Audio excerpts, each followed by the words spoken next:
And then they'll also sometimes have a poem. So I thought I'd bring a poem along to show as an example. So this one's called Poppy, and you'll notice that the way that it's organized, and if you remember this, grade 6 is from grade 3's EQAO test, there'll always be numbers at the side that represent each line of the poem or the paragraph if it's a story or a narrative.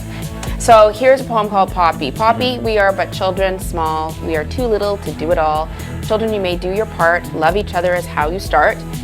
Play without fighting, share your games and toys, be kind and thoughtful to all girls and boys.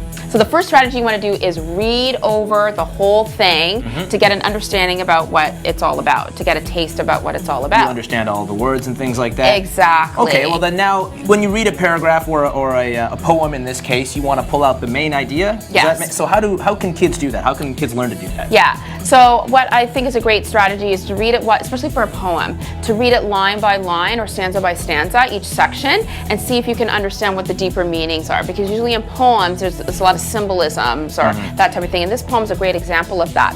So the first two lines of this poem is actually children talking to the poppy, which is the flower that we use for Remembrance Day that helps us to remember, what our soldiers, veterans, etc. have died for freedom, for our freedom, etc.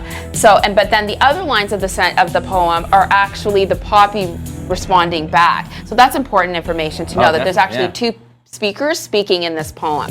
So it's really reading it over for those deeper meanings, looking at each word, looking at each stanza. I think, and definitely in this case, what helps is sometimes even rereading it. Yeah, I mean, you understand everything, but if you read it a second time, you might see something that you didn't see the first time. Exactly. All right. And it's absolutely important, TVO kids, because when you read these paragraphs, the more you understand them, the more you can answer the questions, right? Yeah.